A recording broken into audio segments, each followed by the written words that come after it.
Good people, what's up? What's good? Thank you all again, man, for tuning in for another edition of the Free Movie Podcast. Blessed to be your host, Caleb Smith. Today, we have a young living legend in the building, BJ Armstead. We're going to be talking about his life coaching program, the mindset, and life after sports. So let's tap in.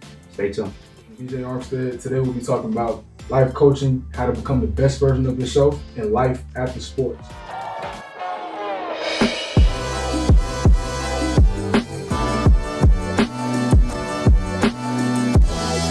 Cool. We are back. Thank y'all again, man, for tapping in. Before we get started, you already know what you got to do. Subscribe, like, comment, and share this podcast with your friend, your mama, whoever, wherever, anywhere. BJ, man, thank you, bro, for pulling up. I appreciate you for having me. Yes, sir. Yes, sir, man. It was a pleasure having you on our Millennial Masterclass series on IG Live, but being able to have you in person, you hit me up. I got you. Being able to chop it up in person, I'm super excited, man, about this. My boy just got his life coaching license, bro. Yes. Tell me about the process. What inspired you to become a life coach? All that good stuff.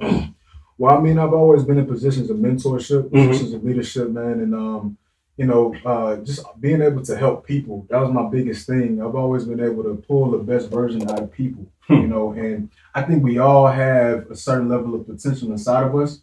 But the question is, are we able to pull that out?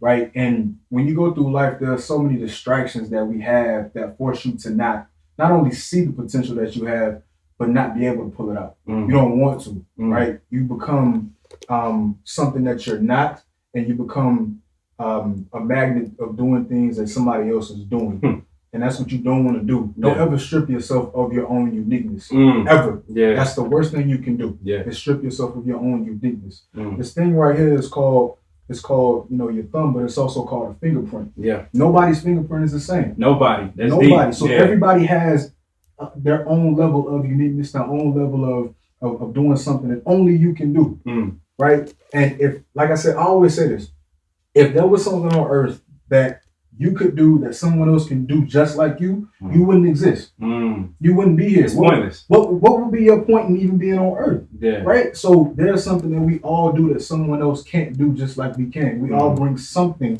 to the earth. And one more thing I say about this is, I'm big on this too. I'm a man of faith. Yeah. Right? I believe in God. And my thing is, if the Bible tells us that we're made in the image of God, why would God make something that's average? It's not going to happen. Yeah. It's not going to happen. Yeah. So we have to be willing to dig deep inside of us and find out what is that thing that we do that can nobody else do it just like us. So that's what I do. I help people maximize every ounce of potential inside of them. Yo, you're in for a treat, BJ, man. You're already in the zone. Great convo, man, before we even started. I remember our conversation before filming, and you kept bringing up mindset. And that's a word that I think is so potent and powerful because right now, our age group, everybody's having businesses or people are just trying to branch off and create generational wealth or just be the best version of themselves. But how important is it to not only be consistent, but to have the right mindset? It all starts with the mind. It all starts with the mind. The mind tells the body what to do. That's right. It's not the other way around. It's not, right? I think two words that you have to have when you're trying to achieve any goal is consistency and discipline. Right? You have to be consistent because the more you're consistent at things, the more you go towards a goal, the more you learn things along the way, the more you can make adjustments along the way in order to win at whatever battle you're facing. Right? It's about that consistency piece. You train the mind to be consistent because you want to form habits. Our minds are naturally lazy. I know that sounds crazy, right? Yeah. Anybody tell you your mind is lazy, like, you're like, what? How is that possible? Yeah, but the mind is lazy. That's why we have habits in the first place. I was reading a book called The Power of Habit by Charles Duhigg. And that's what he was saying. He was like, our minds are lazy. Wow. That's the purpose of us having habits in the first place. And so you want to create that consistency so that you can stop thinking about things, right? You just react. Yeah. And that discipline piece is that every single place you look is going to be a distraction present everywhere. Yeah. It's sort of like new level, new devil. Yeah. But from a literal sense, there's going to be a distraction everywhere. But there's also going to be that option of doing something that leads you to your goal as well. You have to pick. You got to pick. Discipline is being able to separate your logic from your emotions. I'm big on not going off of emotion, but going off of logic. If you go off emotion, You can say, like, I'm trying to eat healthy this week. You're going to pass Subway and McDonald's and every other place that has good cookies. All I these love options. cookies. Yeah, all these options, right? Yeah. But you're going to pass Subway, McDonald's, every other place that has good cookies, and you're going to say, man, I really want some cookies. Like, that would make me happy right now if I had cookies. But logic is like, no, I told myself in the beginning of the week, I'm going to eat healthy. I'm going to train, right? That's my logic taking over. I can't do this because I said I was going to do this. So it's just separating those two things, man. Yeah, I love that. BJ, man, you're somebody, especially now, you know, from being around you, meeting you a person who has a lot of discipline. And that's very important, like you said, with habits. How important is it for us to not only write things down, but to visualize it and to see it on a daily basis? I'm huge with writing things down, man. Yeah. I'm huge with that. I believe that being able to see things, you know, physically see things and make them tangible, forces you to not only stay disciplined, but it's going to remind you every single time you want to slack off the pad. I'm big on helping my clients write things down that they want to achieve and putting them in the bathroom so when they go brush their teeth, you know, they can see it every morning, every night. Or they put it on the refrigerator so when they go, you know, diet goes right when they put it there. When they open it up on the cake or the pie, you're going to see like, no. You know, they put it above their bed when they go to sleep, and when they wake up, they can look at it, right? That's right. So when you write things down, right, you have, I think it's a between a 30 and 55% chance of actually getting it done. That's the importance of writing things down. Be able to see it, right? Again, going back to faith, right? The Bible says, write the vision, make the vision plain. Write it down. That way you have a better chance of not only remembering it, but seeing it visually in front of your face. I'm big on that. Journaling is important for me. Absolutely, to getting things out. That's right. That's right. Earlier too, man, just being able to talk to you and us talking about sports. And I remember telling you, man, what you're doing is so important because what if we had grown up a young dude who looked just like us, relatable, not too old, still young, and just dropping jewels. And you said something that was very, very deep. Can you tell us the difference, right, between you and a regular coach, right? So if I have my head football coach or my receivers coach on the football team, I could talk to him. But at the end of the day, it's still like a business relationship somewhat because I still got to perform. He can't show me too much favoritism because there's still other people on the team, other people at my spot, my position. But with you on the other side, you got a life coach, somebody who I could talk to and just pour out to. How important is it for us to see somebody who looks like us in that role? Well, what happens is many times when you have relationships with your coach, you have relationships with your teammates, and you stop playing that sport a couple of years down the line, the basis and root of your relationship is still based off of the sport you played because that's how y'all became friends in the first place. Right. So something's always going to come up in conversation down the line, a throwback or something. Remember when you slid on the 5-yard line, didn't score? Like something's going to happen, right? That happened back in the day with sports. And here's what you want. You want to be able to have a group of friends that have nothing to do with your sport. That's going back to writing things down. I tell a lot of athletes, write down things that you like doing outside of your sport. That's right. Once you have that list, go and cultivate friends that do that and know nothing about your sport. Know nothing. We get in trouble with this, right? We get in trouble when what you do becomes who you are. When you play sports, because you play sports, that's what you do. It's not who you are. It's just an action. It's just an action. It's something that you do, that you love doing, but that you do. When what you do becomes who you are, you're in trouble. Because what happens is your value as a person becomes based off of how you did in that specific sport.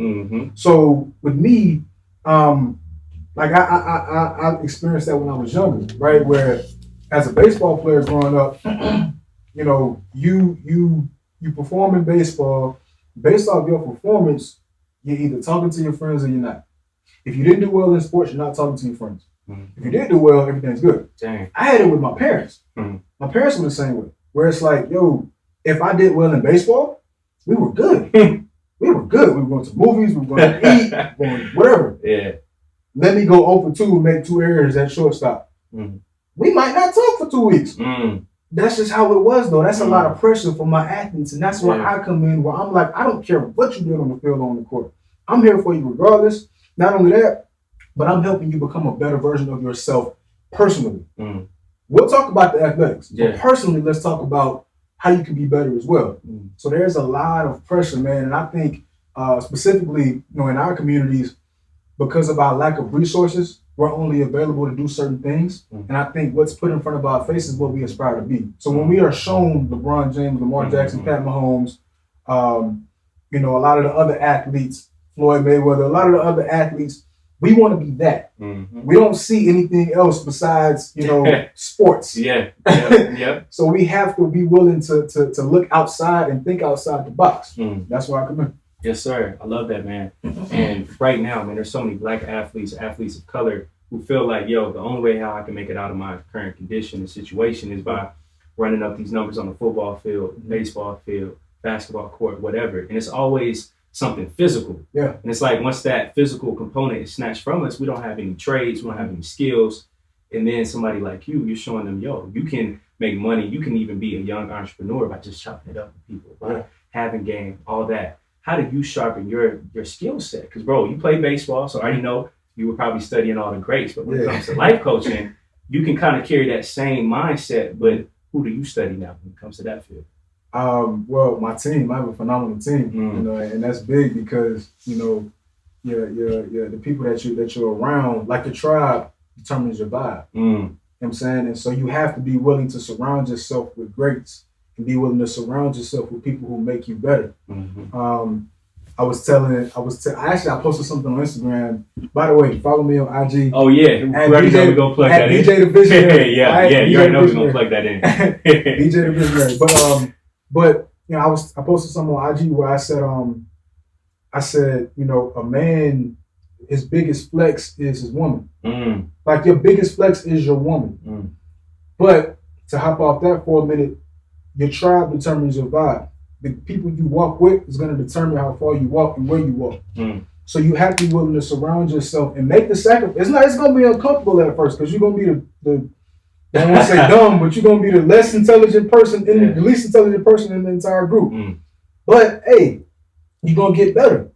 You're going to get better, right? So with me, I try to surround myself not only with people who are doing what I want to do in life, but people who are better than me intellectually, better men than me, right? I have a phenomenal background with my dad who showed me everything I knew as far as being a man. I have mentors like my boy Avery, who is a couple years older than me. So everything he's going through now with his wife and kids, I know I'm not far behind. So what mistakes are you making so I can make sure I don't? Like, how are you progressing in this area? How did you do this well in this area so I can make sure I copy that? So it's all in your team, man. All in your team. Besides that, you know, I love reading. I'm a reading fanatic, man. I love reading, man. I love taking notes. All of that, man. It's just fun to me. I love being intelligent. Man, that's a beautiful thing. And that moment when you decided, yo, I want to do life coaching, how did that feel for you? Because, man, like what we were talking about earlier, so many athletes, and again, especially athletes of color, struggle with life after sports. So for you to find something that you're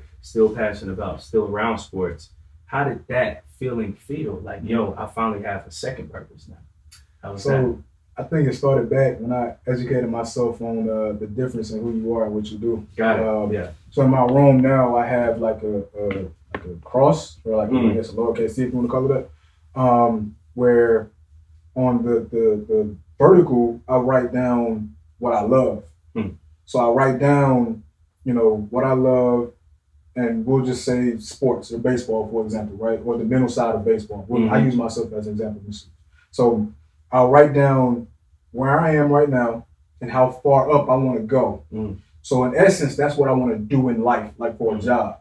Because I understand the fact that if you do something as a job and you love it, it's not work. You're going to, like you would do it for free. That's how you want your job to be. You want to be able to do that for free. Of course, everybody got to eat, but you want to have that much fun with doing it that you'll do it for free if you could. So I have like the mental side of baseball, the mental side of sports, right? On the vertical. On the horizontal, I have like who I am. So I'm naturally an educator. I'm naturally an intellectual. I'm naturally somebody who learns, who loves to, you know, give out the game, all that. So I have like avenues I can go into horizontally, whether that's a podcast, writing a book, creating a rap album, having an ebook, like all of the stuff I've done. So I think in terms of being a life coach, that's just who I am. Like I couldn't run from that. You can't run from who you are. You can't. It's gonna happen. Like I told you earlier, bro. Like no matter if I could be at Home Depot talking to a cat about fries, That don't even go together. But I could be at Home Depot talking cat about fries. You need some life coaching there. Yeah. But in the conversation, it's gonna come up where we're talking about personal development and getting better as a human and motivation. These things are gonna come up because that's just who I am. I can't run from that. Yeah. It was like that at a young age where it's like, bro, I'm always talking about this. What is God telling me? Yeah. So that's just what I did, man. That's how I became, being a life coach. Yes, sir. I love that, man. You spoke about the ebook rap album, multifaceted, so much talent. The Lightning series, I love that on Instagram. Sure. What inspired that, man? Because most people don't love giving out free game. Life coaches usually they'll be like, "Yo, you got to hit me up for a consultation, a phone call first." So, what inspired you to say, "Yo, I want to give out free game on Instagram"? Instagram is free. Instagram is free. Talk to me. Yeah. Instagram is free. It's a platform to just, try to give out as much game as I possibly can. I'm one to believe that, knowledge is to be gained and to be passed on. So, if I learn it, that's the beauty of hanging around people. That's the beauty of your team. When you hang around people, and you know that they're consistently learning. It's gonna become subconscious to them that they're going to spread game with you because you're around them. Right. So with me, my Instagram followers really had a big part in that, though. If I'm being honest, because I have younger cats who follow me, like my mentees, my little brothers, people that came up under me playing ball at Morehouse, or people from Atlanta who are younger than me who looked up to me when I was young. My Neos in Omega, like. People follow me, and I know for a fact I have to be a beacon of light to them. It might be something that I say that can resonate with them in their life right now, and I want to make sure I say that so that they cannot make the mistake that they potentially could have made if I didn't say it. Yeah. So it all goes back to that. So absolutely. Good stuff, man. Speaking on the team, networking, for people who are somewhat, I would say, scared to network or change that circle, because I already know when it comes to playing sports, you said this earlier, as well, like everything is always inside of a bubble. Yeah. Where you eat, who you talk to, your schedule, everything is already planned out for you. But now, once the football cleats are up, baseball bat is up, now you have control of your life for the first time. Yeah. So now you have a full 24 hours where you probably feel like a slave who finally found freedom, right? Because now, bro, you have all this time. Yeah. But I would probably say that now it's a challenge, because what are you going to do with it, right? So for new or fresh former athletes who want to do something different, but they're afraid to network and they don't even know who to talk to first, what are some first steps that they should probably take? Start with your circle. Start with your circle. You don't have to go outside of your circle of comfortability. Like, you don't have to sit up here and say, I've been playing baseball. How long did I play? 22 years? Jeez. For 22 years of my life, I played baseball, and now I have to go all the way to a different part of the world or a different whole other industry to try to find what I like. No. You got former teammates, you got coaches, you got, whoever else. All your coaches have a life outside of baseball. You can talk to them. Pick the coach that you're comfortable with, that you, stayed around the most when you were playing ball, and talk to them about his actual life. Talk to your former teammates about what they do outside of the game, right? Just find what you love. Find what you love. I was at a leadership conference one time, and Willie Moore Jr. was speaking, and he said something I'll never forget. He said, everyone has a toolbox. Like, everyone has a toolbox. Nobody's ever broke because everyone has a toolbox. When you need money, what you do is you go back and you say, oh, I need money. Let me see which one of my tools I can use for this money, right? And everyone has gifts. Your gifts are things that you do easily in your sleep. That you win at 9 out of 10 times. Like, you can do them subconsciously and still win. You're not even trying. But you win. Everyone has those. Right? And I would say to athletes, what you don't want to happen is that you find those gifts too late. You got cats out here who just stopped playing ball because they got cut by their minor league team. They're 31 years old, and that's all they've ever done. You don't want that to happen. You want to find yourself, or try to find yourself as much as possible at the younger stages, not when you're 30-something. Yeah, man. That's it. Because sadly, man, we've seen stories about so many athletes losing their money, mental health issues, all these crazy things. So again, having somebody like you around, showing them the ropes is so needed, man. It's so needed. And for yourself, man, from playing baseball, in college. How was that whole experience? Morehouse, everything, man. How was that? Being a Q, all these things, and then now this final product. Well, I mean, I'd say this: no matter what I did, I was always gonna be this person I am today. That's right. I couldn't run from that if I tried, man. Yeah. But I will say, life is a journey. Mm. Every single thing you go through, you're supposed to learn something from it to help you along with the next phase of life. So I think for me, being a Q has helped me out tremendously with that. There's a number of things that I learned in my journey to Omega and my, as an Omega. And the people I've met, networking, all of the brothers of Omega South 5 have helped out, and just every single small part about Omega helped me become a better version of myself. So I'm extremely grateful for Omega. I think for baseball, it's similar. There's a lot of small things. It's a little bit more subliminal in sports that you have to find out with life. Because as athletes, we don't sit there and play sports like, I'm gonna find this about life to help me over here. No, it's about winning. Yeah, it's about winning. Being better than the next man. That's it. Putting in more work, all that.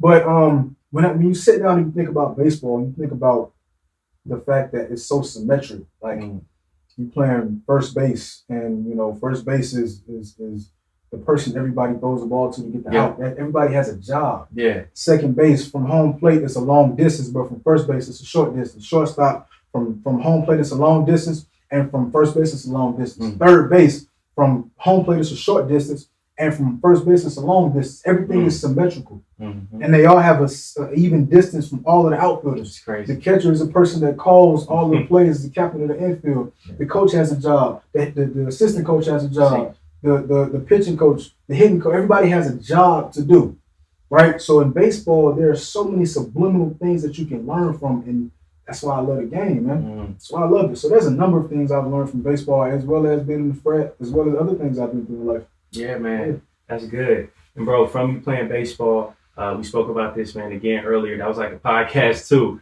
about black athletes playing baseball. And I know recently Negro League with the stats went over to the MLB. I kind of feel like that's super, super late, but hey. It is. But you playing baseball, man, like that's a really interesting thing because Morehouse too, right? Yeah. That's beautiful, man. Yeah. HBCU.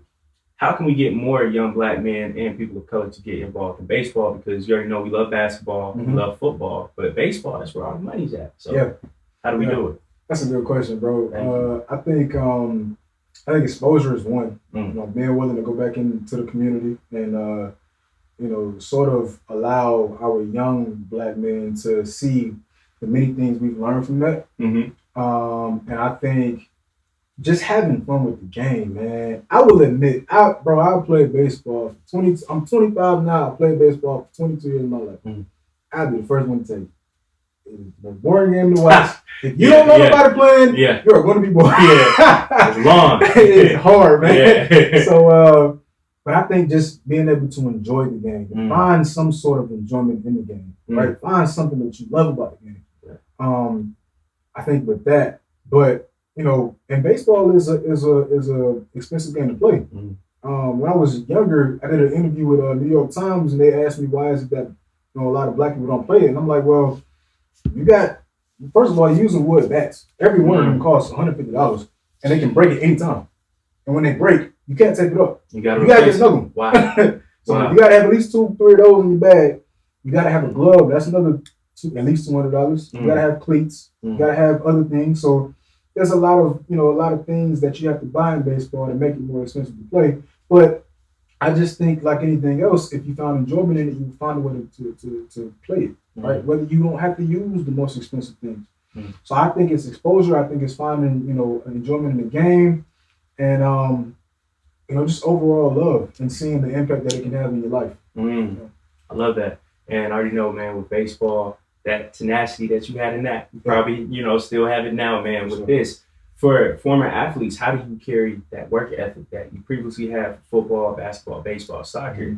But now I still have to keep that same thing when it comes to being a life coach, entrepreneur. So how do we still keep like that same mindset as well? You write down everything that you learn from sports that you can take from life, and you apply that to another avenue. That's good stuff. Everything. Yeah. Right? So the hardest thing for athletes to do is to reflect on the sport that they eventually got cut from. It's tough because you literally go from growing up knowing that you are the top dog in whatever sport you play, to a team telling you are no longer good enough to play for us.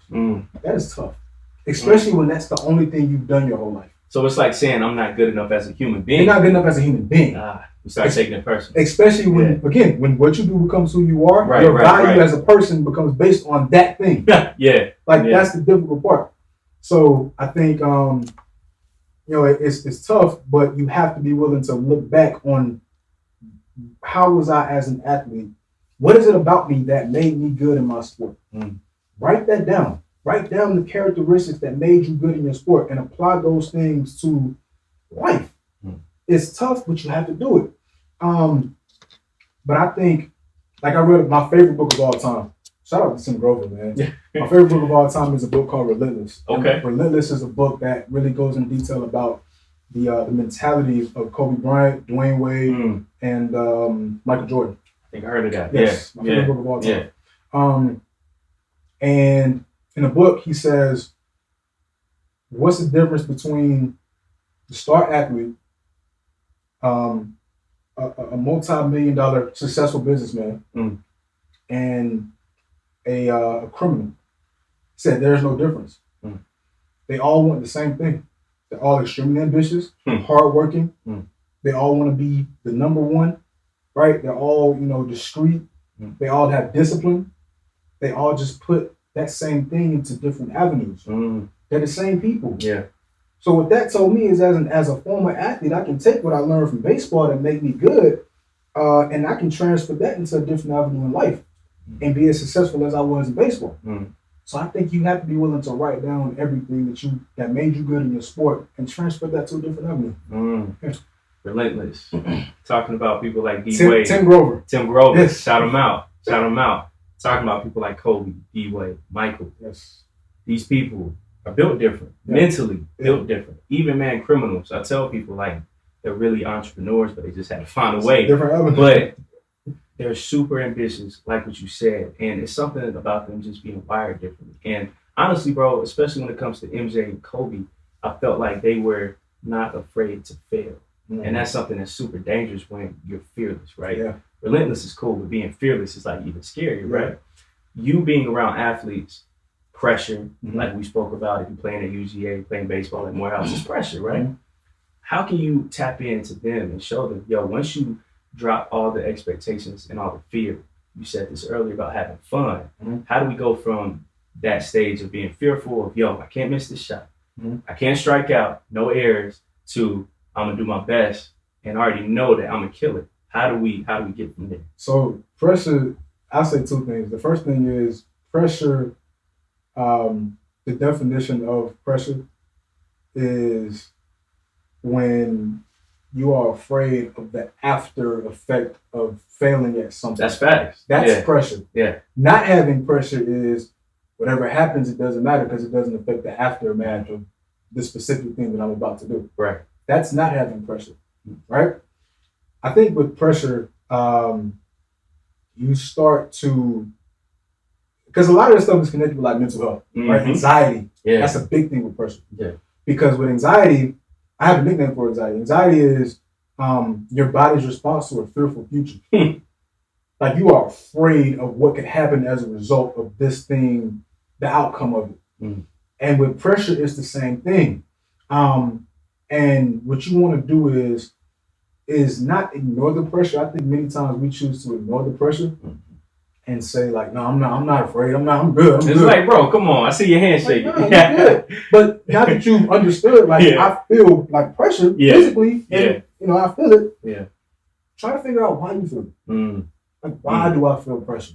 Right. So for example, if you and I are playing basketball or something, we're in a championship game, and we say we have 0.5 seconds left or something, and you're shooting 2 free throws. Okay. You know that we're down 1. Actually, no, we're tied. If you don't make at least one of these free throws, we are going to lose the championship game. Ask yourself, why do I feel pressure? I feel pressure because if I don't make at least one of these free throws, we're going to lose, well not lose, we're going to tie and potentially go into overtime, which means we can anything can happen. Anything can happen. Yeah. Okay. Now that you've examined, okay, this is why I feel this pressure. Now let's figure out why or how we can make these free throws. So forget about what's going to happen if I don't. Let's figure out how I can make the free throws. Yeah. Okay, then you go back to fundamentals. Elbow in, follow through, eye contact, on balance with my shot, right? So now I've had all my fundamentals. Now the ball's going in because I follow my fundamentals. The ability to think and still feel pressure is so underrated. It's so underrated. Yeah. It's underrated, man. I think you have to be willing to do that, right? Be able to think. That's when you separate logic from emotion. There we go. You have to be willing to separate logic from emotion. Emotion is I feel pressure. Logic is, okay, how can I make this shot?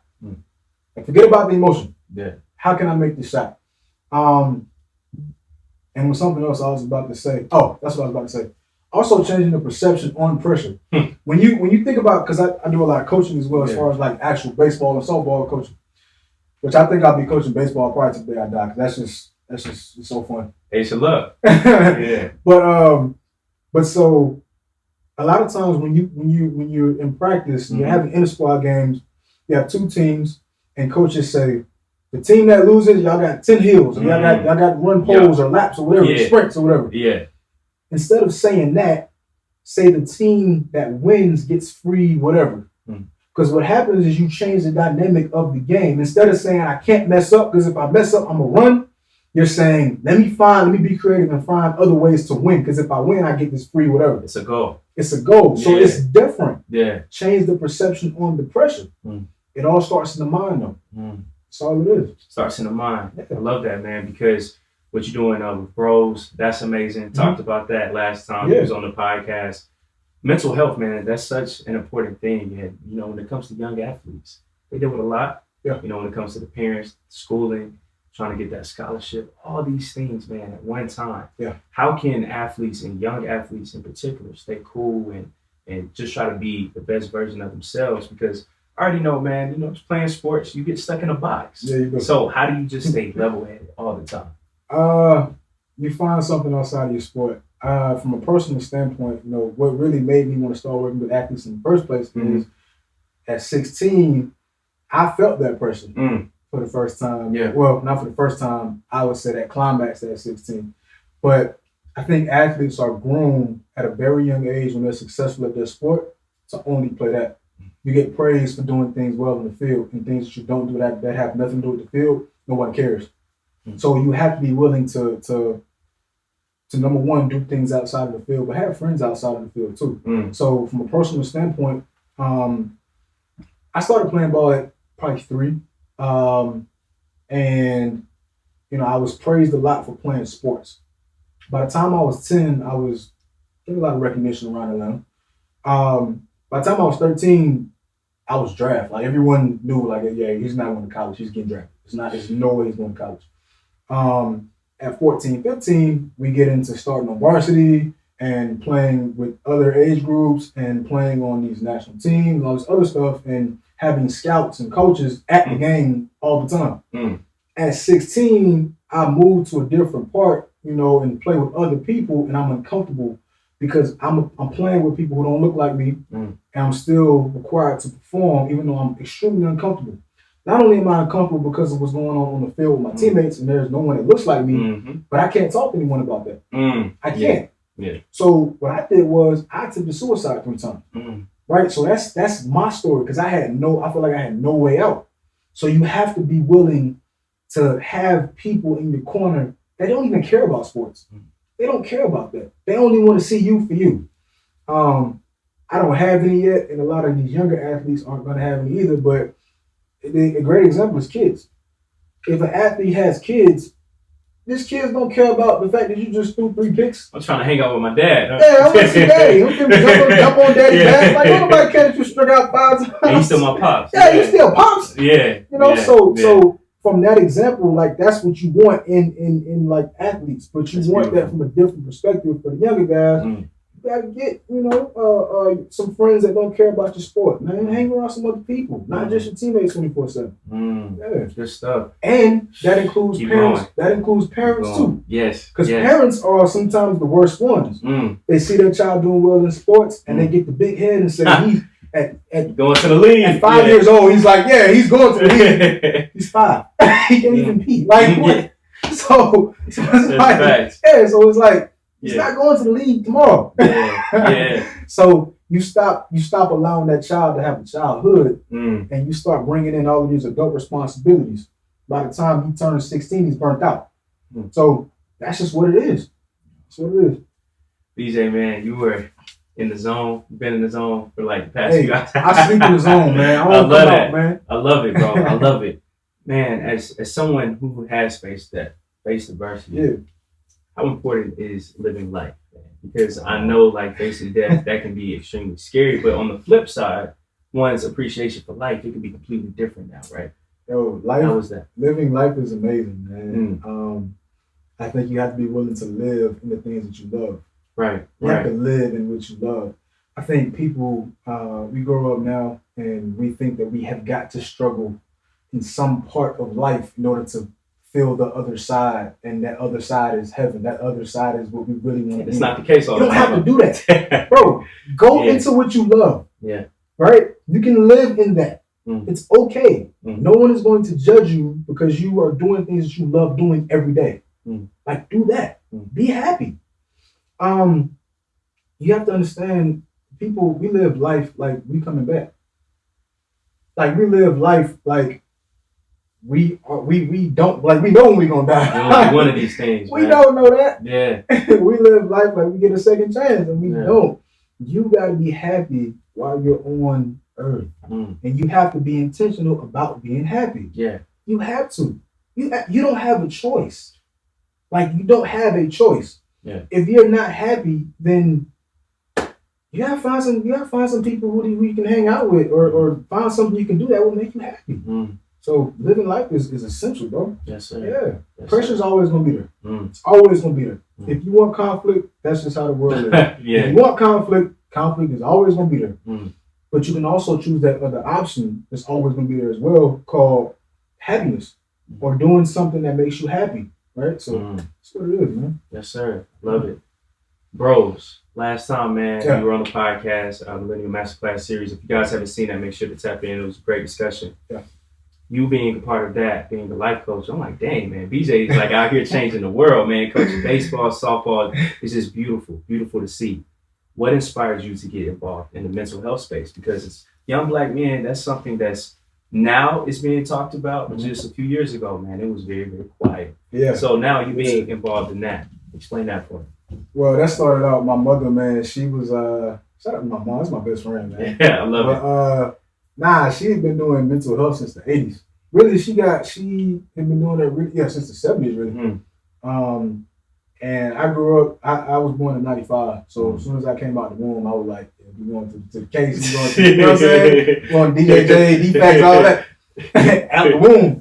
So I was already growing up in like mental health anyway. But it really hit me hard when, growing up like in Atlanta and seeing like my mom having my mom ask me if I knew certain kids that were now in the system. And it's like, bro, I was just playing football with them last week. Yeah. What do you mean he's in the system? Yeah. It's like, yo, that starts to affect you when it's like, these are my friends that are now in the system. Yeah. And it's just heartbreaking because, you're a kid, your friends is all you got. You're having fun.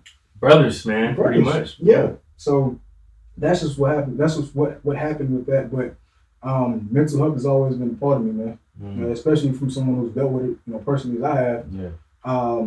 I see the why. And I think that's the biggest thing with anything else in life is seeing the why in things. That dictates the value. Like Nikki Johnson said, how you view what you do is always going to determine how you do what you do. It always is.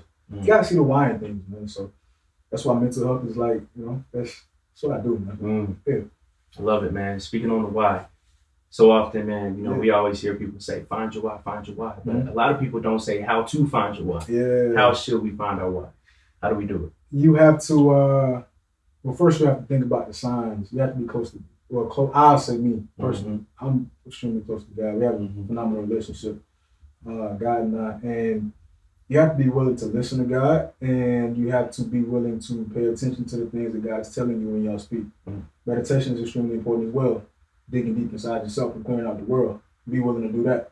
I think also too, going back to the gifts, pay attention to yourself. Like from an awareness standpoint, like pay attention to the fact that I do certain things very easily, or I'm always doing this specific thing unconsciously. Like that's what you're supposed to do. I mean, understand your gifts. Understand the things that you're good at doing. There are things that you're good at that nobody else knows how to do.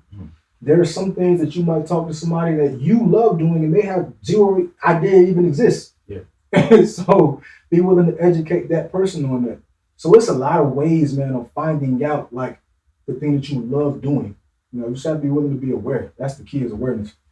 Yeah. Awareness, reading the room, man.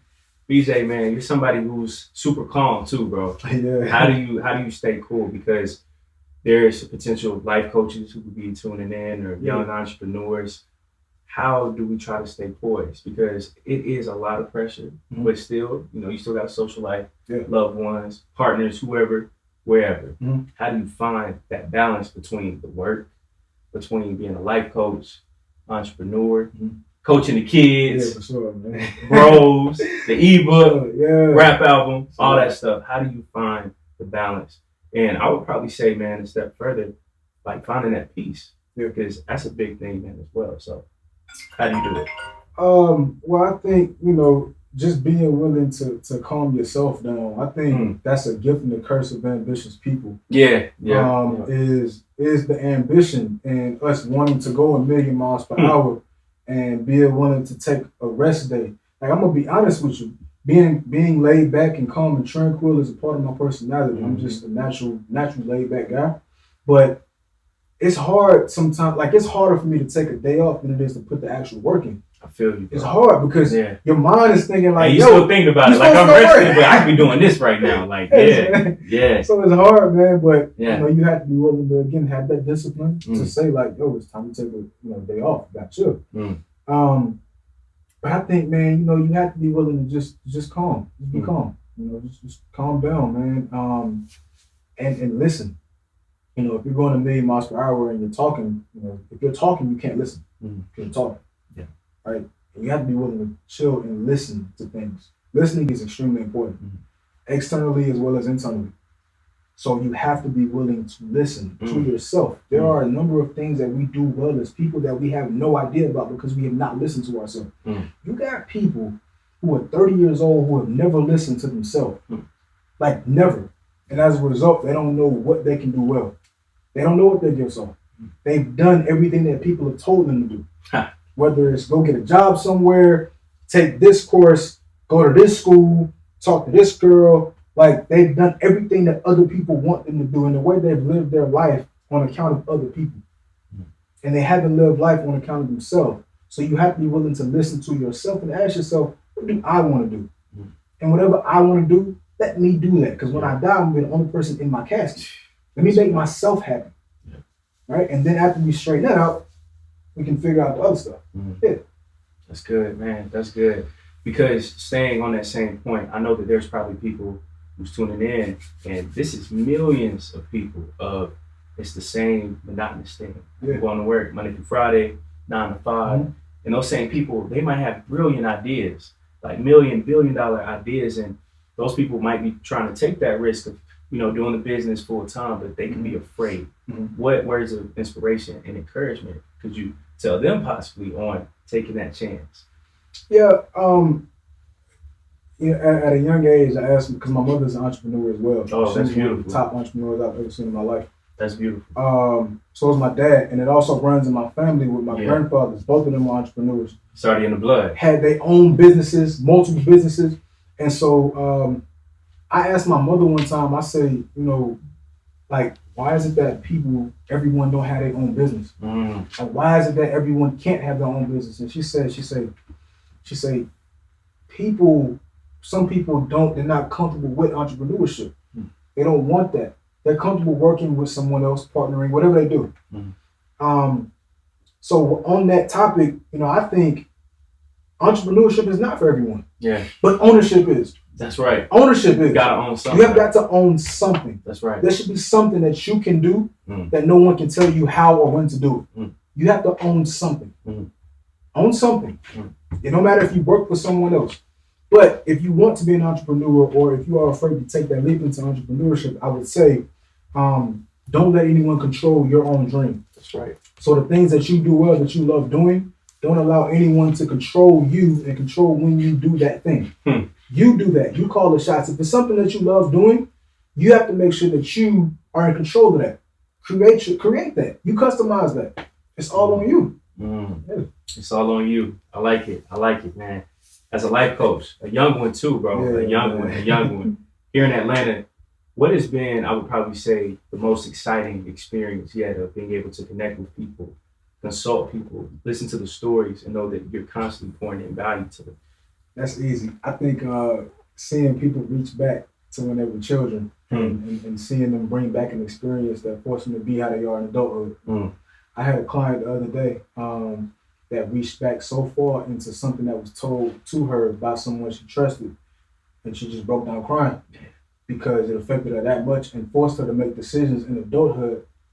Every decision she was making in adulthood was based on what she was told as a child. And just seeing people not unlock answers, but to go back and pull things out, that they thought they probably would never pull out, and to really search for answers.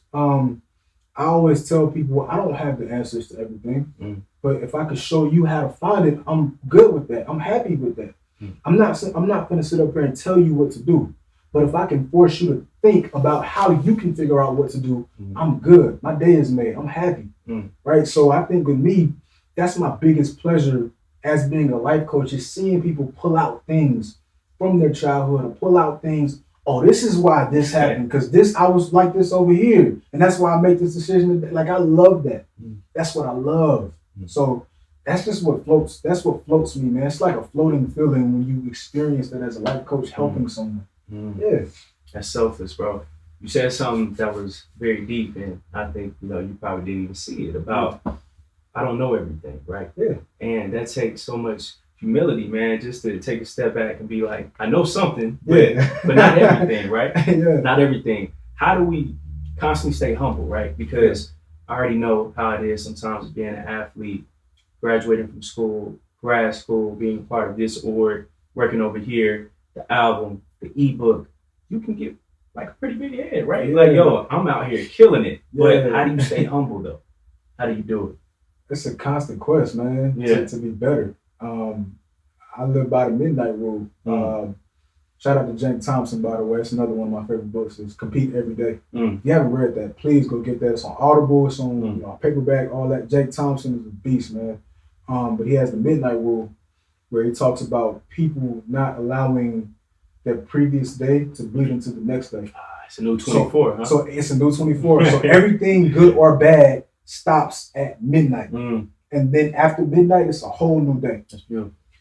So with me, I'm on a constant quest to see what else I can unlock. I need something else. Like I don't want to say I'm never satisfied, because that would mean I'm never happy, but I'm happy. There's a I guess a fine line between being extremely confident. Like, I'm insanely confident with things. I'm not. I don't. That's how you do it. Yeah. I don't think there's nothing I can't do. Yeah. But I know that there's things I don't know. That's a bar, by the way. Yes, sir. Hey, that's why I'm listening, bro. Like, talk your talk. I need a new album. Yeah. I mean, I'm on a constant quest to see what else I could find, man. Like, I haven't done everything yet that God told me to do. And I want to make sure that I get everything done. When I die, I want to be crawling. I want to be like Joseph Lowry, like died at 98. And you gave it everything. And gave it everything, bro. Like everything. So that's my biggest thing, man, is just potential. I know there's more potential inside of me, and I want to unlock every single ounce of that's inside of me, bro. All of it. All of it. That's what keeps me going. Hey, let's talk about it. Yeah. When it comes to potential, ambition, having those goals, it's like, I want to get there. like as fast as possible. You start putting in all the work. But like, how do you stay patient? I don't want to get that process. I don't want to get that fast. You like the process, don't you? I love the hunt. There we go. Talk about the process. Real talk. I get mad sometimes when I accomplish things. That sounds crazy. Nah, hey, talk about it. I'm listening. Because I love to hunt. Yeah. Like, I'm happy when I get rejected. The chase. It's the chase that excites me. I don't care about reaching the goal. I already know I got the goal. Yeah, I feel you. If I apply myself, there's nothing I can't do. Yeah. Zero. There's nobody's gonna tell me no. Yeah. I know I've applied myself enough. So there's no way you can tell me no. Who else you gonna find? So with me, that's like, I love when I get rejected sometimes, and I hate when I accomplish it, because it's like, damn man, it's over with now. I hate that. You know? So I'm just a natural hunter, man. Yeah. I love hunting. I love it. I love it, man. It's the thrill that it gives me, and it's the challenge it gives me. I'm extremely competitive. I love to compete. There's a funny story I have in terms of competing. When I was at Morehouse, my senior year, I needed an extra class. I took weight training, and I needed like an extra PE class. Took weight training, you know, like any other athletic guy trying to get in basketball. It was full, so I couldn't get in basketball. I was like, I'm not gonna get into like, you know, track and all that, because I'm not even gonna run all day. I ain't gonna do all that. I feel you. Gotta save them legs, bro. I'll be tired anyway. Yeah. So badminton was the one that I had to take. Wow. So you know, I had never played badminton my entire life. I didn't know what it was. Wow. Zero. I don't even know what that is, bro. That's why I'm listening. Yeah. I had zero knowledge of what badminton was. Bro, I stayed up that night. I picked, when I put it in my schedule, I stayed up the whole night and examined not only what it was, but who was good at it, tournaments, the history of it. I don't know everything about it. We had 31 kids in class. We had 32 kids, including myself. And we had to play tournaments where we had to play every kid. I went 31-0 in badminton.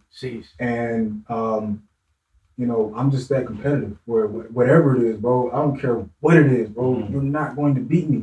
Bro, if we run up and down the street, you're not going to beat me. You're not. I hate losing at everything, bro. And if you beat me, I don't care if we're here until 2 We're going to run it back. We're going to do it until I win. Yeah. Like, we're going to do it until I win. That's just Giants mindset. You beat me 99 times. Yes. I get one. Absolutely. You're not going to beat me. I'm that competitive. So for me, it's about the chase. And like I said, that's a different type of mindset. It's not regular to think that, like, damn, I accomplished it. You know what I'm saying? Most people go into the club, or they go to the party or celebrate.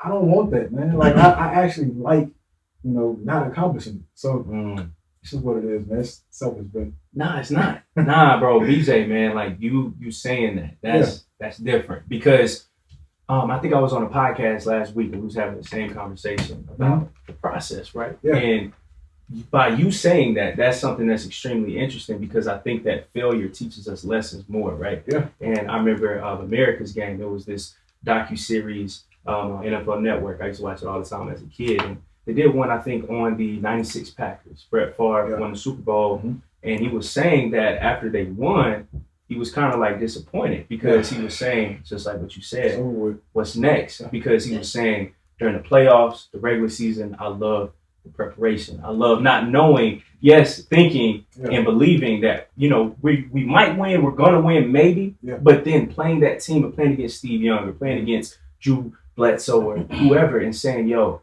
we might not win this game, but I'm going to have to watch all the film I can. Buddy, he's going to have to run this route, this type of way. Yeah. So with the process, us as young millennials on social media, things is moving fast. Yeah. Seeing people on social media having a bag early. So it's like, yo, F the process. Yeah. I gotta get this bag. I gotta do this. How do we fall more in love with the process itself, and also failure too, man? Because I think that we have this common misconception that failure, that it's a bad thing. But how do we use that loss and turn it into a lesson, and then keep enjoying that process? You have to be willing to separate yourself from the masses. When I was in high school, I used to watch a lot of Ray Lewis. And that explains everything. You can imagine how I was walking in the 7 a.m. first class. Stick everybody. Pumped up. Yeah, I feel you. Like I had 10 Red Bull. But one thing that he said that will always stay with me, bro, he He said, whatever the majority is doing, do the opposite and find yourself successful 9 out of 10 times. That applies more today than it did back in 2012, 2013, 14 when I was in high school. That applies now more because, or it applies more now, my fault. But I think, social media programs us to be like everybody else. Like, it literally triggers that dopamine in your mind, that dopamine hormone in your mind to do things just like everybody else. That's the scary part about social media. I told one of my homies this the other day, I was like, bro, social media is the best and worst thing that ever happened to us. Literally. Because it allows you to talk to people around the world, it allows you to network, get your name out there. Decent Young Fly got $1 million up. You know what I'm saying? It hadn't paid. Like all of these guys are manual hustling. A lot of these guys have come off of social media. Yeah. Right? Which is phenomenal. Great. But it's also trained us to wake up in the morning. First thing we do is go to Instagram. Scroll. You know what I'm saying? They ain't even read the daily Bible verse. They ain't even read. Yeah, they ain't even brush your teeth yet. Yeah. So we go to Instagram and it's just so addicting though. But here's the thing though. Once you understand how something works, you can tweak it and you can customize it to benefit you. Like it. Yeah. And for me, what I did with Instagram was I stopped following nonsense. I started following things, number one, that I love looking at, things that interest me as a person, and things that I know can get me better as a person. So I'll follow baseball pages. I'll follow ESPN. I'll follow NFL Network, NBA, LeBron, whoever else. I'll follow personal development pages. I'll follow people I know that can get me better. I don't have to follow things that I don't want to see because who you follow is what you're going to see. That's in life in general too. Who you follow is what you're going to see on Instagram, right? So you have to be willing to flip that.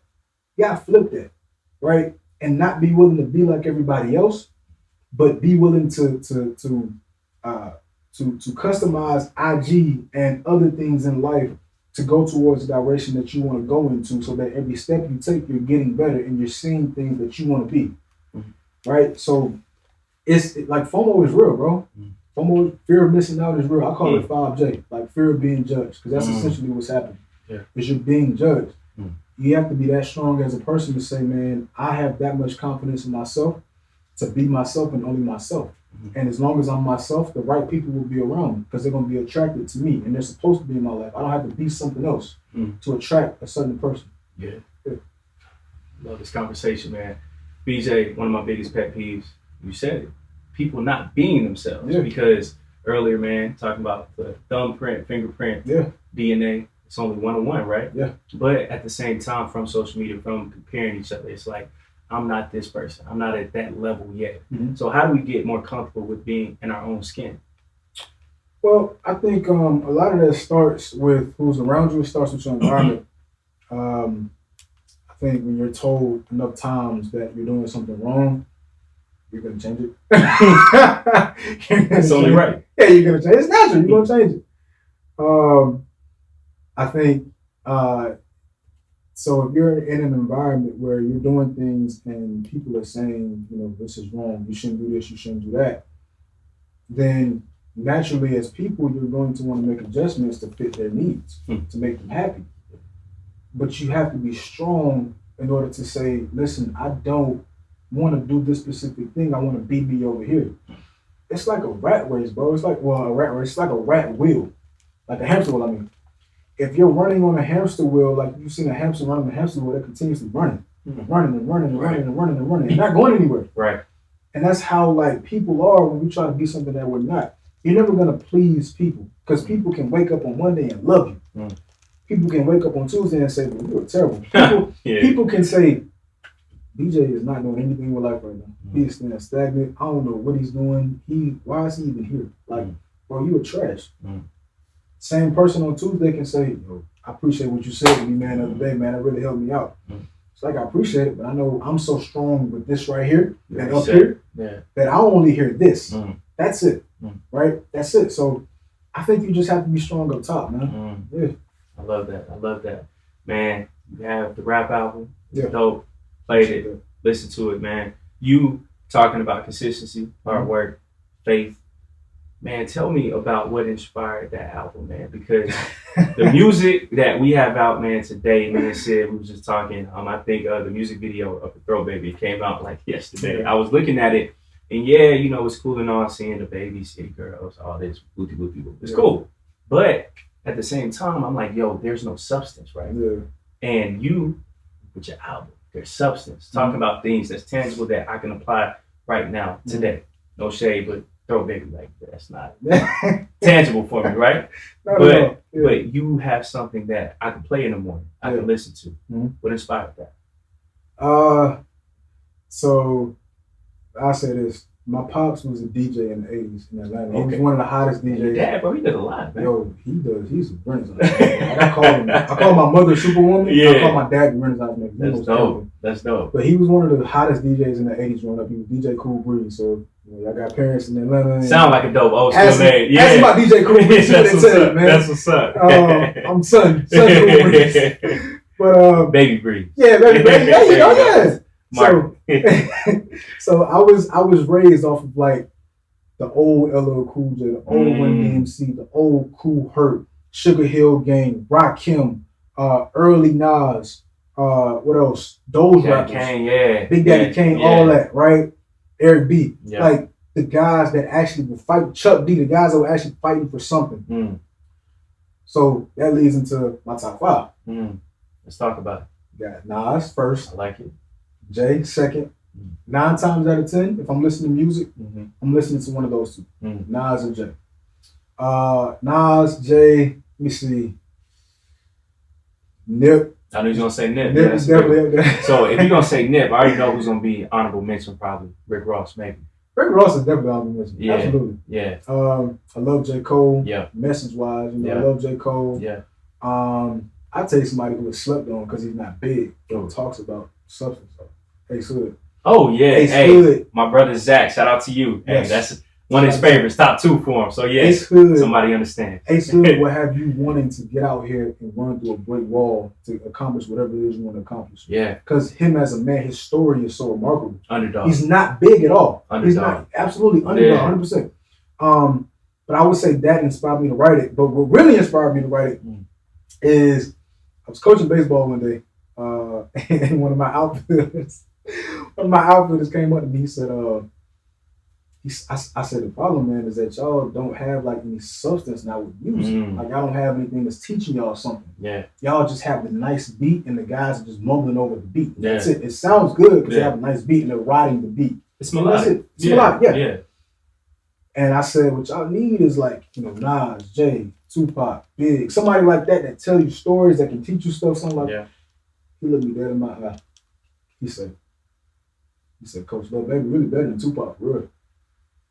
I said, well, before I put my hands on you, let me go ahead and... let me walk out of here, bro. BJ gonna be on the news. He's gonna choke some little kids. I took a couple breaths. Thought about my mama, you know what I'm saying? And I said, man, let me go ahead and make my own album, man. So I wanted to make my own album off that, you know. So Bad Little Kids inspired this album.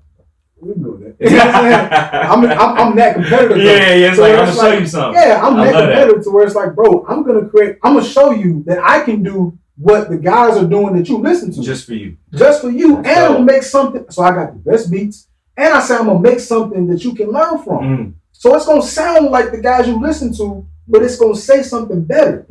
So then you can listen to this. Right? So it's sort of like not criticizing people for stuff, not saying something, but doing something. Create your own. You know what I'm saying? So that's what really inspired it, though. Yeah. Man, speaking on that, by you taking that action, you talked about how to eat to live, honorable Elijah Muhammad. Yes. Don't condemn a dirty glass of water, just put a clean one right beside it. You did that with this album. For sure. Dope stuff. Bro, transitioning, man, to the diets. How to eat to live. How did that book inspire you when it comes to discipline, diet-wise, all that? Because that falls inside of life coaching as well. How'd that happen? It opened my eyes to so much. That book has secrets in it that you don't even think about. You know, when you read the book and it's like everything becomes so open to your eyes right in front of you. And, you know, book 1 and book 2, both of them, you know. So if you haven't read that book, I suggest y'all get it. So get that book for real. From a personal note, my family, most of the people in my family have passed away from heart conditions. Or if they haven't passed away, they have heart conditions now. 2016 in July, I believe, we get to church, and I'm sitting next to my dad. He starts sweating out of nowhere, like sweating, like drenched in sweat with a suit on, like he had just ran a marathon. And he can barely. He's trying to breathe. He started breathing heavy. And he goes up to the top, and he's like, I need to go to the hospital. So eventually, he stopped breathing heavy. Everything pretty much goes back to normal. And my dad, being the former athlete he is, he's like, I'm good. I can go back down. It's that ego. Yeah, it's ego, right? It's toughness and mental toughness, right? Yeah. I can go back down. I'm all right. So my mom is like, now let's wait. So the doctor tells him like, yo, go to the hospital now and just see what that is. Man. Right? We get to the hospital and find out my dad had a blockage in his heart. Jeez. And if he wouldn't have went to the hospital, the blockage would have still been there and stopped his heart from beating. Or stopped the blood from going to his heart. In church. So he would have had a stroke pretty much. Wow. And so that was rough, but that was brought on by like diet, stuff like that, not getting rest, not getting water, stuff like that. And so another thing too that my family suffer from is diabetes. So I have to make sure I watch what I eat in terms of sweets and meat, especially.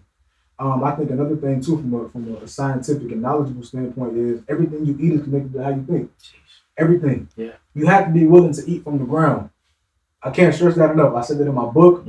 I got a podcast on it. Yeah. Like my rap, all that. You gotta be willing to eat from the ground, because what happens is the food from the ground has sunlight. You want to be able to put that light inside of your body. That's deep. So that way you have natural energy. Yeah. Don't sit up here and eat from McDonald's and Burger King. Energy drinks and stuff too. Man. You gotta be willing to eat from the ground. Yeah. What you need to survive on Earth is already growing in the ground. Water is from the ground. Isn't that amazing? Bro, my grandmother lived to be over 100 years old, and she had a well in the backyard and grew all her food, bro. So it was all coming straight from the source. All coming from the source. Yeah. There's no process anything. Yeah. So be willing to eat from the ground. Protect yourself. Yeah. Love that, man. The diet, the ebook, the podcast, BJ. You in everything right now. I'm trying, man. Having a voice.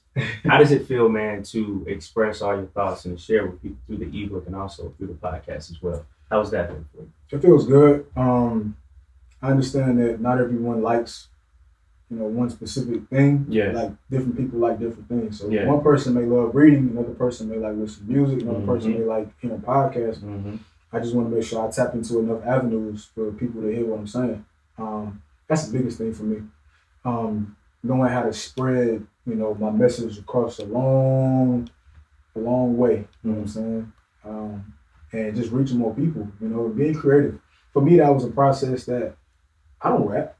You know what I'm saying? I don't do that. You did it. You still pulled it off. Yeah, but as I'm writing, I was praying. I was like, yo, God, just write this down, please. Like, show me what to write. And I was just like shocking myself that I was actually writing 16 That's crazy. bar verses.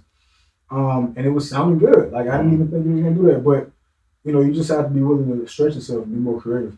So, absolutely. And man, BJ, bro, man, you're somebody who constantly steps out of the comfort zone. I know that you probably don't outwardly say that, but by everything that you do that's not comfortable, with the rap album, with life coaching, with transitioning after sports, even playing baseball itself is constantly being uncomfortable. Like, I got to go work out, got to perform, new opponent every single week. What is the importance of us to constantly challenge ourselves, right? Because if we stay in this box, everything is just going to stay in that box. Your comfort zone will kill you. Talk about it. Yeah. Your comfort zone will kill you, because in your comfort zone, you have no choice but to practice consistency, discipline, and fearlessness. I told my mom the other day, discipline has killed more men than gunshots. Discipline has killed more men than gunshots. You don't have any discipline, and that's why you're not obtaining things in your life. You don't know when to say yes and when to say no. The Bible talks about discernment. You got to have discernment. In Proverbs, bro, you have to have discernment. But that's what that comfort zone teaches you to have. Or teaches you not to have, I apologize. You have to step outside of that comfort zone so you can learn other things that you are good at doing. And on top of that, it's the gratitude, man, that feeling that you get when you accomplish something else that you didn't even think you could accomplish. Yeah. Or you reach into other avenues that you didn't even know existed. That's a different type of pleasure. Yeah. It's different because you're growing. Literally, like you becoming a bigger version of yourself that you didn't even know you could do. So I think that's important, man. Like, how could you know that you can get something if you never tried? Yeah. How? It's like guys approaching women. Like, bro, if you don't approach her, you will never have her. Like, ever. You might not ever see her again. You might not ever see her again. Yeah, right? yeah. With the way the world's set up, she's gonna be in the house on Zoom. Yeah. With the mask on. With the mask on. You know what I'm saying? And can't go outside anymore. That's crazy. So I mean, you have to be willing to go outside of your comfort zone and say something. It's gonna be tough sometimes. My teacher used to tell us that all the time. Shout out Ms. Burrell. She used to say, you know, if you're having trouble saying it, say it while you feel trouble. Say it. Say it while you feel bad. Just get it out. Get it out. Yeah. Say it. Right? But be willing to stretch yourself. And you're gonna find things about yourself that we didn't even know existed. And they're gonna bleed into other avenues of life. If you have a fear of public speaking, go out there and do some public speaking.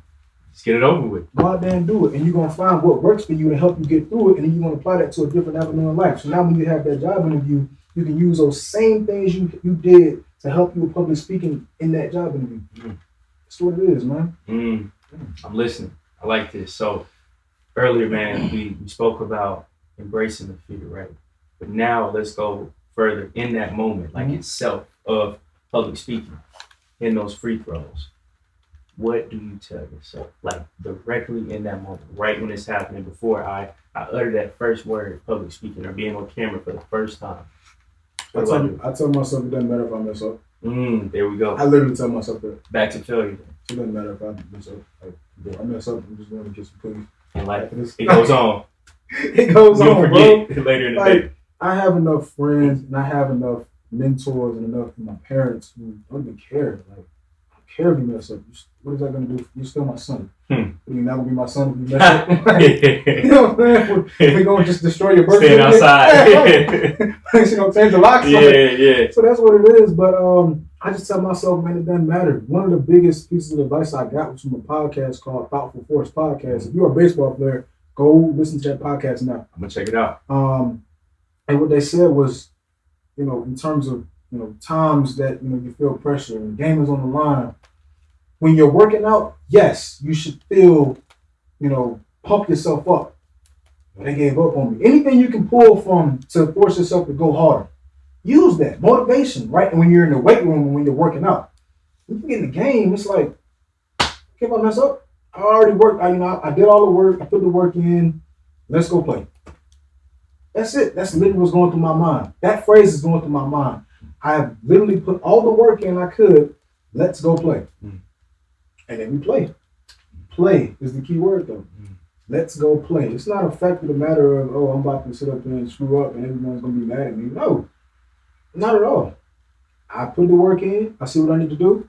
Let's go do it. Yeah. That's what separates Michael Jordan, Patrick Mahomes, who else? Kobe. Yeah. All of these guys. Yeah. They can separate that logic from that emotion. The emotion is, I feel like I'm about to mess up. I feel pressure. I'm nervous. The logic is, okay, cool. Emotion's over here. Logic is, what do I need to do to win? Okay, I have to make sure that my mechanics are right when I'm shooting this ball. Make sure I get the ball past half court. That's logic.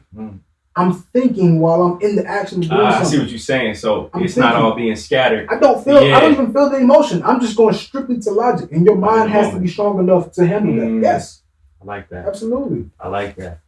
Mental health, the mindset, all these things, man, it's so important. It's so important. BJ, on the daily, man, what drives you? What is BJ's why every single day? Getting better. Getting better. I told you. He loves the process. I love it. I love it. Like, it's the path, man. You learn so much from it, and you don't want to skip any steps. You don't want to skip any steps, man. And just the creativeness. I'm gonna be honest. My dad is the number one person that challenges me every single day and gets on my nerves most of the time. Yeah. But it's all good, man. You know, he challenges me mentally every single day. And I remember when I went to Grambling. I signed to Grambling out of high school. Played there for a year. I went to Grambling in Louisiana, and I was like, bro, I'm so bored. I'm so bored. You spoiled, man. You stay Atlanta. Yeah, I feel you. No, it's not even that. Like my pops was challenging me so much every single day, like mentally. And I got the gremlin, and my pops wasn't there. So I see like, what you're saying. Bro, I am bored. Like I need the challenge. It's a change of environment. Yes. Yeah. So I feel like I'm in control of everything. And it's like I don't feel the challenge anymore. So for me, like what drives me is just that challenge, man. Like I need to compete, bro. Yeah. I need to compete, and I think the biggest thing is knowing when to turn it off and when to turn it on. You know, when you're with your significant other, or when you're with your friends or your parents or whoever else, you turn it off. But you know, with me, everyday life, I want to compete. I want the process. I want the challenge. That's what drives me every single day to see how I can get 1% better than I was yesterday. Yeah. I'm competing against BJ yesterday and BJ today. Those two are going at it and they hate each other.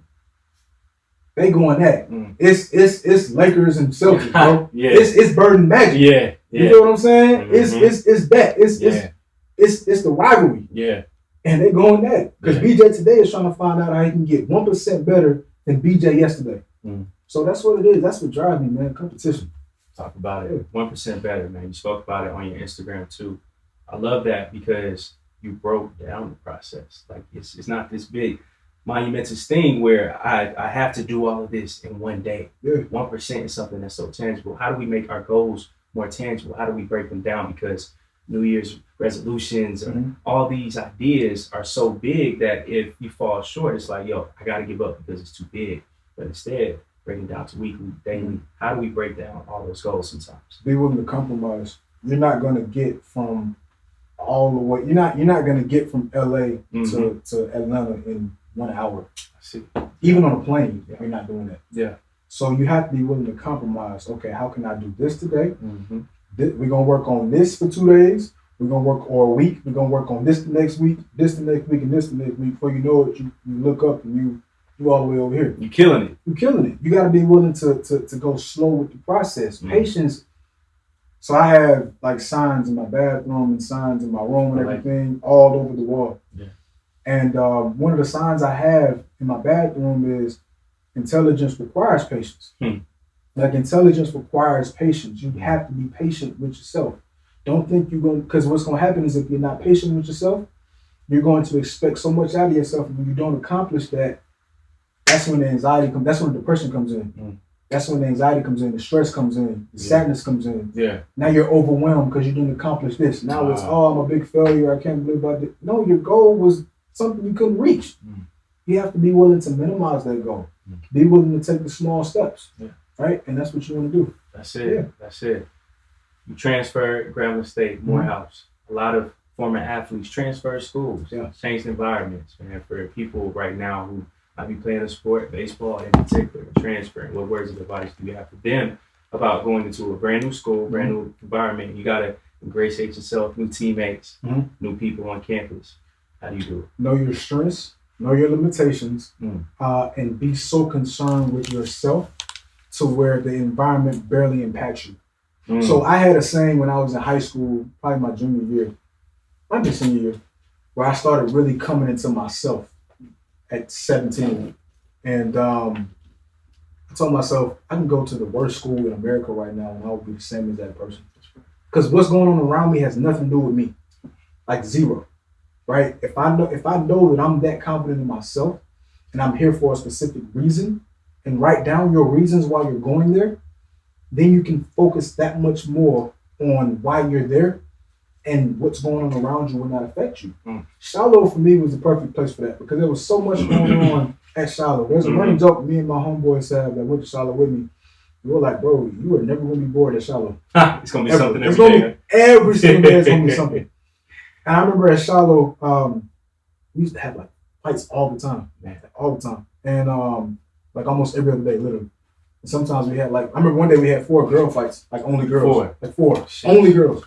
So, but I remember I found myself, this is when I knew I was getting better at discipline. I found myself hearing the fight behind me and everybody rushing and stuff. You know, normally everybody goes to a circle. Walking in the opposite direction. Bro, I was walking not only in the opposite direction, I was thinking about class that was ahead of me. You focused. I wasn't even thinking about the fight. I was focused, bro. I was focused. I wasn't even thinking about the fight. I was going strictly to class. And I'm like, yo, they're out here, back. I'm good. I don't need that. So that's what it is, man. That's it. That's it. And life, honestly, man, it's like that right now. Mm-hmm. You got social media, busted challenge going on over here, and then you got this person over here, sports talk over there. You know you focus when I was talking to my clients about that. You know you focus when somebody walk up to you and say, bruh, can you believe so-and-so broke up? Like, I don't even know what you're talking about. And you like, well, when did they get together? Yeah. You know? I don't even know what you're talking about. That's right. Who is that? When did they get together? That's like, right. You don't even know they got together. That's right. And they've been together for 3 more what? Man. You know what I'm saying? So that's when you know you focus. That's a big thing for me, man, being focused, man. So, yeah, man, because I already know you being a life coach album, ebook. Yeah. I can just keep going on for days, y'all. But I know that sometimes, man, when people start making this like transition of doing what they love full time or just committing to something, that you kind of have to be disconnected from the world somewhat. So for people who's like going through that phase right now, how do you get more comfortable from not knowing everything anymore? You have to understand you're never going to know everything. You never are. If you knew everything, then the hunt would be boring. You know, it would be boring. You have to be willing to again, step outside of your comfort zone and be willing to understand. I don't know everything. I need to know more. Like, that's the constant quest. Kobe talks about it all the time with Mamba mentality. Yeah. It's the constant quest of always knowing more or doing more, stepping outside of that comfort zone, right? I think, you know, social media is huge now for us because that's what teaches us to be exactly who we are, and that is like other people. Yeah. It teaches us to be like other people. But I think you have to be willing to step outside of that comfort zone, man. So that's big for me. That comfort zone is huge for me. Yeah. Huge. And outside of that comfort zone is like Brene Brown talks about. By the way, Brene Brown, I'm doing a lot of ads. Hey, man. keep plugging this. I need some money. Hey, plug everybody, man. And we trying to get this knowledge. I'm writing the letter to everybody, and I need some money. Hey, y'all owe me. But Brene Brown said that, man. So in her Netflix special, she was saying like vulnerability is going out and putting yourself out there and not knowing the outcome. You know, and you have to be willing to be vulnerable. Yeah. You're not gonna know the outcome. Do it anyway. Yeah. Do it anyway. Your emotions are gonna tell you no. That's when that logic kicks in. Like, no, I'm gonna do it. I don't care what happens. I'm about to do it. So, do it. good knowledge, bro. Both of your parents, law enforcement, you got it together, structure, focus. What impact did your parents have on you today? And then 2, how are you going to use the lessons and the pros and cons that you got from them when it comes to Lil BJ or the daughter, the wife, all that good stuff? So I love my parents uncomfortably much. Okay. Like I love it's on a different stratosphere how much I love my parents, man. And that's because there's a respect factor that they know that I want to do this specific thing with my life, and the way they structured me to be a specific type of person, they instilled certain things in me, whether it was empathy for other people, or it was hard work, or it was discipline, or having courage. The small things of having a family, and pulling knowledge from everybody that you come in contact with. Those are the things that my parents taught me. And so not only what they told me, but what they showed me. Like my dad showed me everything. I will have zero problem with being a dad. Zero. I don't say I have zero, but I already know what you mean. Yeah, obviously I have some, but I would have minimal problems being a dad. It's a blueprint for you. Because I had to. I had to master. Like I had to master. Yeah. It was my dad telling me how to run a family, but how to lead a family, right? And how to pull from God, and then you're right here, and then you spread that out, right? So you got God, you got the father, the mother, and you got the kids, right? I have no problem with that because I had that teaching at home, right. So these are things that my parents taught me in my life that I'm gonna forever be grateful for and spread to everyone I come in contact with. But I don't think I'll ever have a problem with leading my family, guarding my family, guiding my family, right? Governing my family, right? I don't think I'll have a problem with that, bro. I won't. So my parents taught me so much, man. Just so much in regards to making me the person I am today. Right? That's beautiful, man. Speaking on God, bro, you've been dropping Bible verses into the Word. Yeah. I love that. I mean, we already know who instilled that in you, right? Yeah. But what impact has your relationship with God had and sprinkled on when it comes to your business, when it comes to life coaching, when it comes to staying focused, overall lifestyle? Mhm. How was that? I use the Bible in my relationship with God to dictate the type of person I am. Yes, sir. Like that is literally the type of person I am. And it's crazy. I my first tattoo was a tattoo with Jesus and the cross on my wrist. And the reason why I got it was because it still shocks me today to know that somebody died for us who didn't even like know us. It's crazy. Back in the day. Yeah. We weren't even thought about 3,000 years ago. Yeah. You know what I'm saying? And you died for us to not go to hell. That's crazy to me. Like, I couldn't believe it. But I was one of those kids that was raised in the church. My mother being an usher. Shout out to World Changes in College Park, by the way. Oh yeah, most definitely. Creflo, what up, man? Oh, boy, truly Atlanta brand. I love it. Sure, I love it. But my mother and my father both started going to college. Going to World Changes in the '90s, early '90s, like '92 when they got married. And then I was baby dedication and all that stuff came out. Born again. I was all the baby stuff. I was doing that. I'll list the baby stuff that you gotta do. Yeah. In '95, so I was going there anyway. I would say about 17, 16. That's when I really started like understanding God for myself. Instead of being someone who goes there because my mother's an usher, I started understanding. Okay, this is me and God have a relationship for real. Like I know God. Like we talk often. You know what I'm saying? And so just hearing God and letting Him lead me through everything is what really pushes me every single day. Like when I wake up, that's the first thing that I do is talk to God and tell Him thank you. It's the last thing I do when I go to bed. Yeah. That's everything for me. Everything for me. So beautiful, man. And for younger men who may feel uncomfortable or, man, I would even say ashamed of having that close a relationship with God, being in the world that we're in right now, how do you get more comfortable with loving God and being open about it? There's a number of ways. I think for one, you can just start by talking to Him. I think we have to do a better job of not being judgmental of people in a church setting. But I think, just having that spiritual bond with God for me is important. But I think, like I said, talking to Him and also being willing to crack open the Bible one time. Yeah. Just do it once. Yeah. Read Proverbs and see if you become a better man. See if you're not educated on discipline, on discernment. All of these things I've said, by the way, I'm looking at the camera and say, all these things that I've said have come from out the Bible, by the way. I just want to let y'all know that. All of them. Discipline, discernment, consistency, hard work, these things have come out the Bible. So that's what guides me every day. So I would say in terms of like just men who are, a little bit uncomfortable with the relationship with God, just read the Bible. Read Proverbs one time. Read it. And see the type of man you become. Man. Can't do nothing to get better from it. Yo, BJ, man, you came through, bro. You dropped bombs.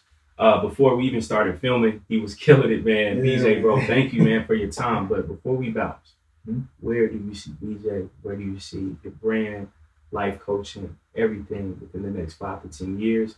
And also, where can everybody follow you? Check out the podcast, ebook, album, all that good stuff as well. In 5 to 10 years, I will be 30. I'm old. Still young, man. You're still in your prime. I appreciate that, man. Yeah.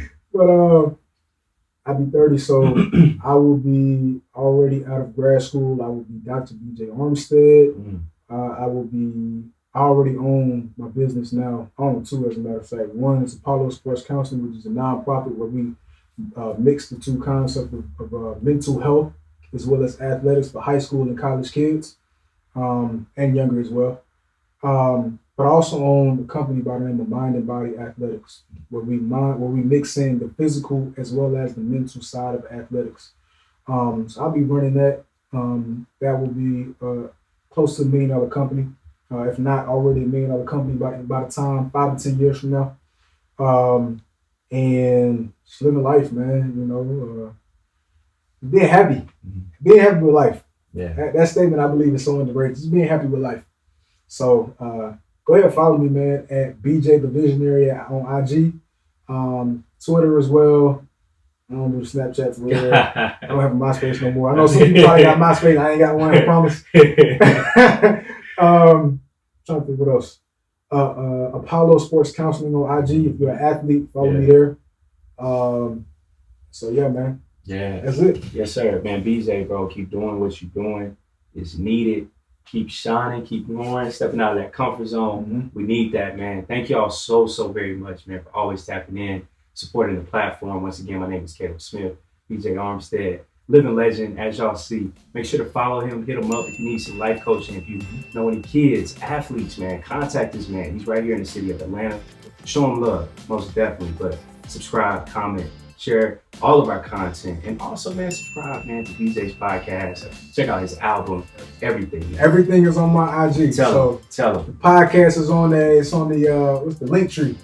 You already got it organized. Yeah, you know, I'm an old soul, so I got to think about stuff before, you know. It's intentional. So it's on the link tree, man. The podcast is on there. The album is on there. The ebook. Email me for the send me your email for the ebook. I ain't got no problem with sending it out. It's free. Yeah. Free game. So I'll send it to you. Let me know. Yeah. Everything is on my IG. Follow me at BJ the Visionary on IG. Yes. Look, you already got the game. Get more from him. Shout out to June as well. Camera woman killing the game. So thank all y'all. Much love. Much appreciated. Be blessed in your dreams. They will come true. Peace.